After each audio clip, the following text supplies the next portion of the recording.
San Pantaleón, médico y mártir en Nicomedia, muerto en el año 303, 27 de julio. El 23 de febrero del año 303, el viejo emperador Diocleciano, cediendo a las instancias de su copartícipe, el César Galerio, firmó el decreto de exterminio general de los cristianos. Esto fue el principio de la 10ª gran persecución, la más violenta y sanguinaria de todas, durante la cual el Imperio Romano, con excepción de las Galias, se vio anegado en la sangre de los cristianos. La ciudad de Nicomedia, en Asia Menor, residencia de los emperadores de Oriente, fue testigo del martirio de miles de cristianos que vertieron generosamente su sangre por la fe. Entre esos innumerables héroes fue uno de los principales San Pantaleón, a quien hoy honramos. Nació Pantaleón en Nicomedia en el siglo III. Su padre, senador rico e idólatra, se llamaba Eustorgio. Su madre, Eubula, era fervorosa cristiana, mas por su muerte prematura solo tuvo tiempo de dar al niño Pantaleón unas ideas confusas e incompletas de la religión. Después de haberlo hecho estudiar en las letras, confió Eustorgio la educación de su hijo a Eufrosino, médico primero de Diocleciano. En la escuela de maestro tan eminente, el joven discípulo de Hipócrates, que era muy despierto, hizo tan rápidos progresos que el mismo emperador pensó en tomarlo como médico propio. A la ciencia de la medicina unía a Pantaleón trato afable y modales distinguidos, junto con notable prudencia y honestidad rara entre los paganos. A juzgar por los comienzos, preparábasele brillante porvenir, pero Dios reservaba para él una palma 1000 veces más honrosa que los lauros de la ciencia profana y los aplausos del mundo. En una casa humilde y apartada vivía un santo anciano llamado Hermolao, investido del sacerdocio cristiano.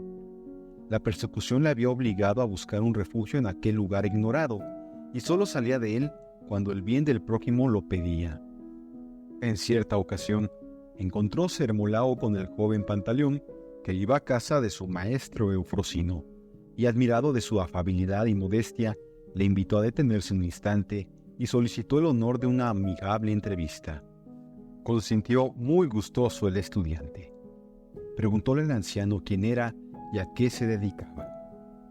«Solo tengo una ambición», le dijo el joven, «llegar a curar todas las enfermedades humanas». «Tu ambición es muy digna de alabanza», respondió el santo sacerdote, «y yo te deseo mucho acierto en tus nobles propósitos. Pero ten presente que Euskalapio, Hipócrates, Galeno y otros maestros de la medicina curan solo los cuerpos y los curan por poco tiempo, y aún no siempre. Jesucristo, al contrario, cura los cuerpos y las almas y da la vida eterna. Mientras vivió, sanó a cuantos enfermos le presentaron, aunque estuvieran desahuciados por los médicos. Tiene el poder de comunicar ese don a sus discípulos, los cuales en su nombre han dado y dan aún la vista a los ciegos, oído a los sordos, habla a los mudos, el uso de sus miembros a los paralíticos y vida a los muertos. Este lenguaje llenó de admiración al joven médico. «Mi madre era cristiana», dijo, «pero como tuve la desgracia de perderla demasiado pronto, no me fue posible aprender la divina medicina de Cristo, y mi padre, que practica la religión del imperio, me ha dado por maestro al célebre Eufrosino». Aún hablaron un rato sobre asuntos del alma y Pantaleón se despidió del venerable anciano prometiendo volver a verle. Pantaleón convierte a su padre. Muy pronto otorgó Dios a su alma recta y sincera una gracia extraordinaria. En una de sus excursiones al campo, halló en el camino el cadáver de un niño y junto a él la víbora que le había mordido. Lleno de compasión y viendo que la medicina humana no tenía recursos para tales males, acordóse de las palabras del sacerdote cristiano, de que el nombre de Cristo bastaba para resucitar a los muertos, y dijo con espíritu de fe, digno de un verdadero cristiano: «En nombre de Jesucristo vuelve a la vida, y tú, serpiente, recibe el mal que has hecho».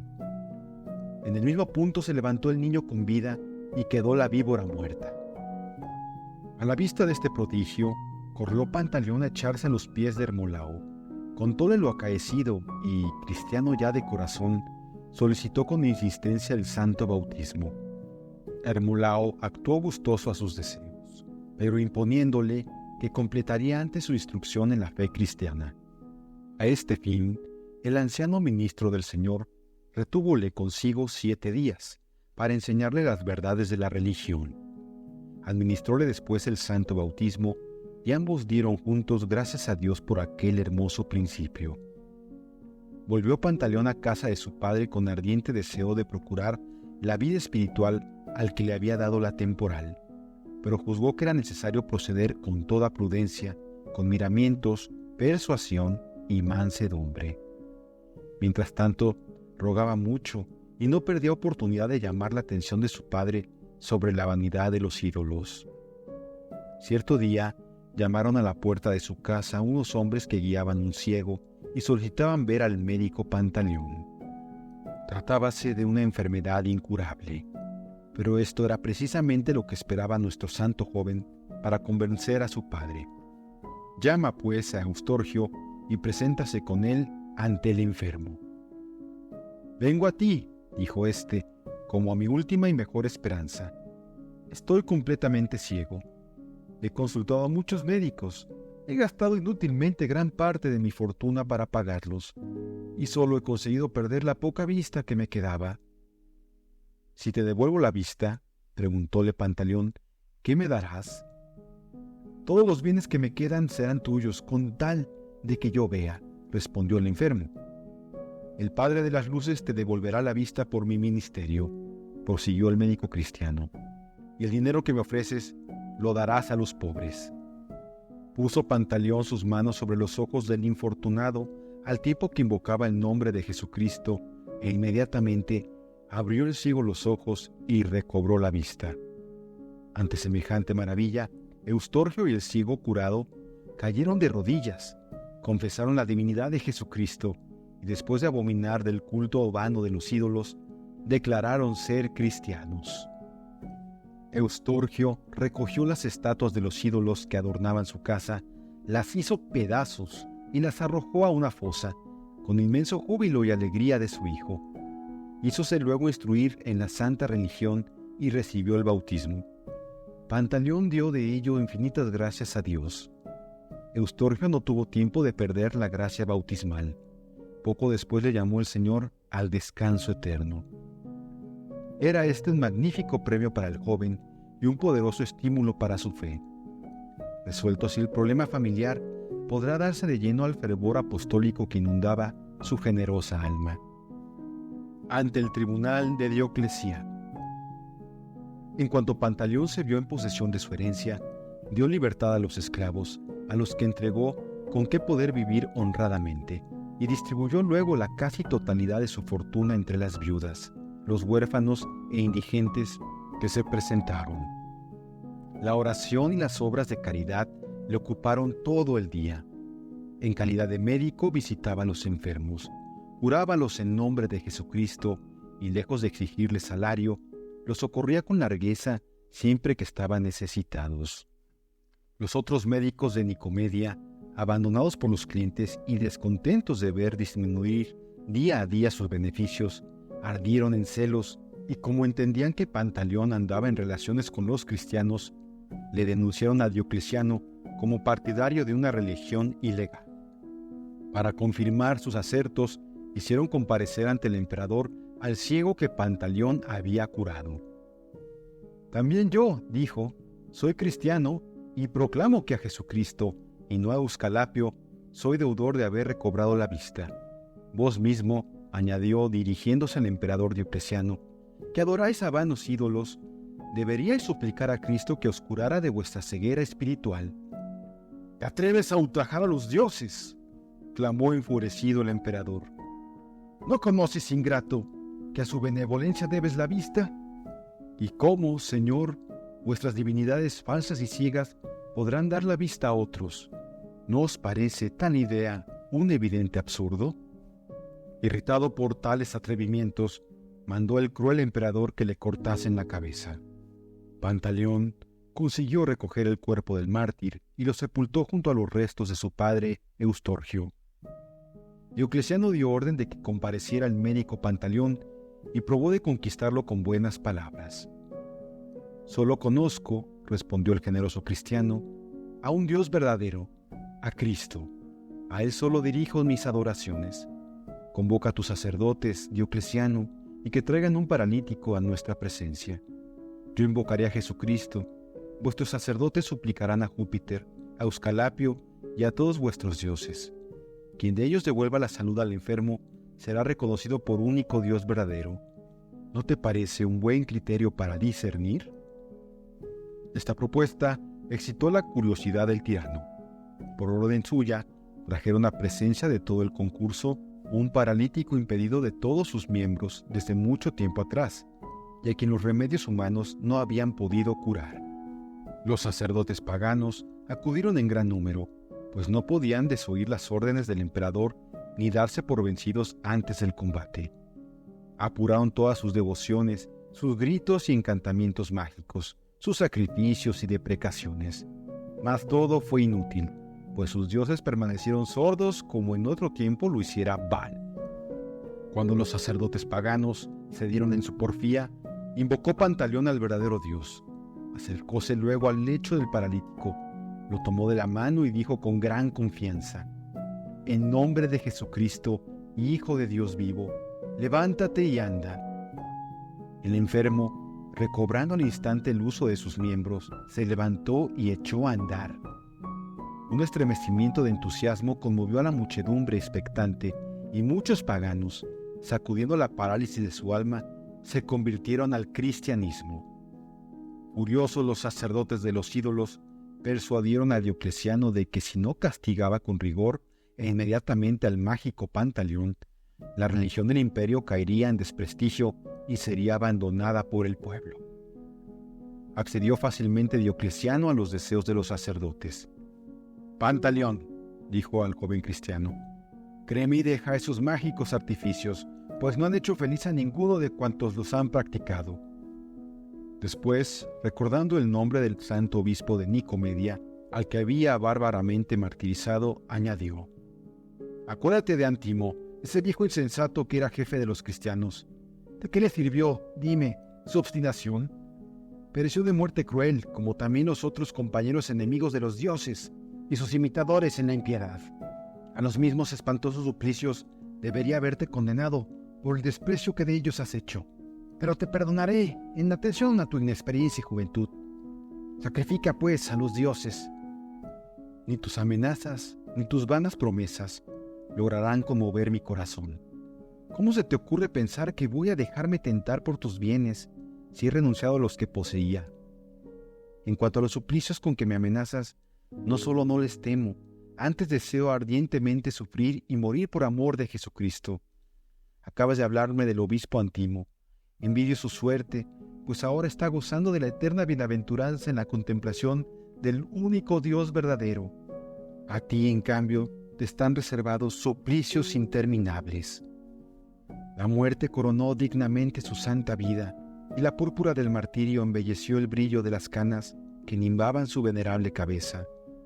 Si un viejo, abrumado por los años, pudo resistir a tu furor, ¿cómo piensas vencer con tales argumentos el ánimo de un hombre joven como yo?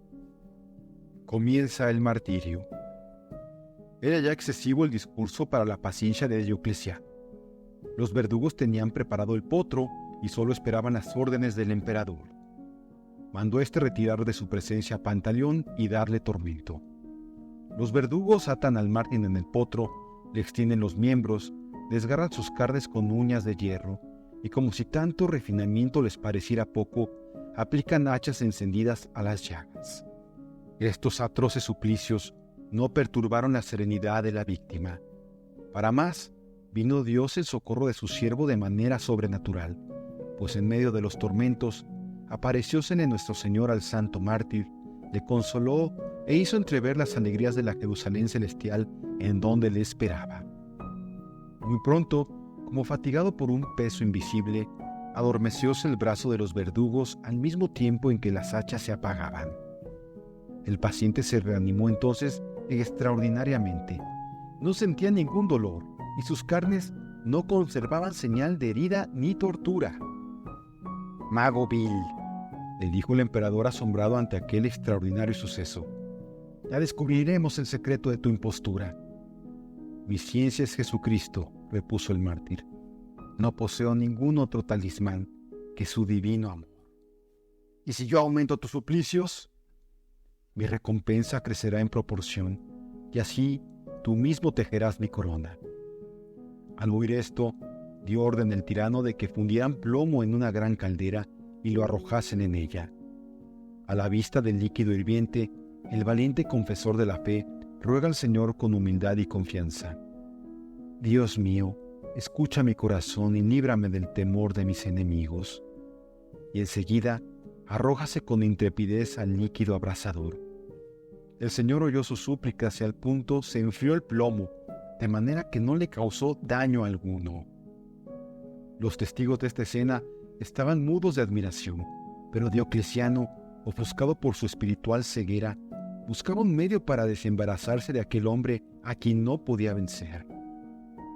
Varios oficiales que sabían la gran veneración que los cristianos tenían a los mártires, aconsejaron al emperador que lo mandara arrojar al mar, con el fin, decían, de que perdido su cuerpo en el abismo, no pudieran los cristianos recogerlo para después darle culto. Agradó al tirano esa proposición. Fue, pues, conducido el mártir a la costa. Atáronle al cuello una gran piedra y lo precipitaron al mar. Mas el Dios que apaga la voracidad de las llamas sabe también descubrir sobre las olas senderos desconocidos a toda criatura. Jesucristo se le apareció por tercera vez, tomó a su fiel siervo por la mano y caminaron ambos hacia la playa ante el pasmo de los ejecutores. El emperador quedó en extremo sorprendido e irritado al verle llegar sano y salvo. «¿Qué? ¿También el mar obedece a tus encantamientos?», preguntó escamado. «El mar, como los demás elementos, obedece a las órdenes que recibe de Dios», respondió el mártir. «Tus servidores te obedecen a ti, monarca de un día. ¿Y quieres que las criaturas no obedezcan al Rey eterno que las ha criado y las conserva?». En el anfiteatro. «Veremos», dijo Diocleciano, «de qué te sirven tus artes mágicas frente a las fieras». Y dio orden de que se le trasladara al anfiteatro. La noticia de que un cristiano iba a ser arrojado a las fieras corrió como la pólvora por toda la ciudad, y una muchedumbre inmensa acudió para presenciar el sangriento espectáculo. El héroe cristiano adelantóse tranquilo al medio de la arena y levantó sus ojos al cielo. Al abrirse las jaulas, varias fieras corrieron hacia él. Mas así que llegaron, como fascinadas por un poder sobrenatural, se acercan respetuosamente al santo, le lamen los pies y después de recibir su bendición, se retiran.